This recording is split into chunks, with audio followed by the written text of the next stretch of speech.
असे vitamin D फक्त हाडांपुरतं आणि कॅल्शियम पुरतंच त्याचं नाव लिमिटेड नाही आहे. विटॅमिन डी बऱ्याच गोष्टींना उपयोगाला येतं. मग आता विटॅमिन डी कमी झालंय कसं कळणार? विटॅमिन डी मिळतो कशातून? विटॅमिन डी आपल्याला जेवणामधून मिळतो, पण सगळ्यात जास्ती मिळतो तो सूर्याच्या प्रकाशातून. ते पण सकाळचं ऊन कमीत कमी 20 ते 30 मिनिटं पाहिजे. सकाळचं म्हणजे साधारण तुमचं 7:30 ते 9:30 पर्यंतचं धरा. त्याच्यानंतर मग रेडिएशन्स वगैरे हेवी हीट चालू होऊन जाते आणि मग टॅनिंग सुरू होऊन जाते. सो त्याच्यामधलं तुमचं 20 ते 30 मिनिटाचं विटॅमिन डी मिळणारं ऊन तुम्हाला कवळं ऊन मिळून जाईल.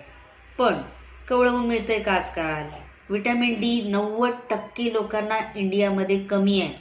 ब्लड टेस्ट केलं तर बऱ्याच जणांना विटॅमिन डीच डिफिशियन्सी दिसते. कारण काय आहे? पूर्वीच्या लोकांमध्ये ते छान काय होतं, शेतावर सकाळ सकाळ कामाला जायचे, कवळ्या उन्हात काम करायचे, मुलं होती मैदानी खेळ खेळायचे, फिरायला जायचे सकाळचे. त्याच्यामुळे खूप सारे विटॅमिन डी आउटडोअर गेम्स खेळले जायचे, मिळत होते मुलांना. प्लस प्रदूषण नव्हतं, स्वच्छ हवा होती, त्यामुळे सूर्यकिरण डायरेक्ट आपल्यापर्यंत इझिली पोचू शकत होती.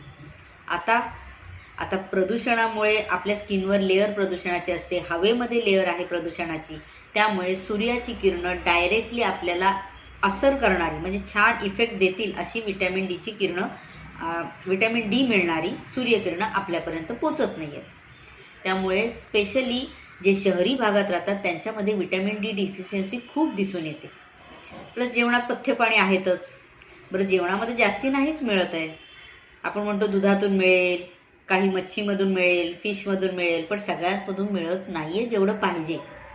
जर तुम्हाला मजबूत पाहिजे तर 1000-2000च्या युनिट्समध्ये पाहिजे विटॅमिन डी. 10,000 असेल तर बेस्ट, पण तेवढं नाही मिळत आहे. म्हणून आपल्याला मग स्पेशली विटॅमिन डी सप्लिमेंट द्याव्या लागतं.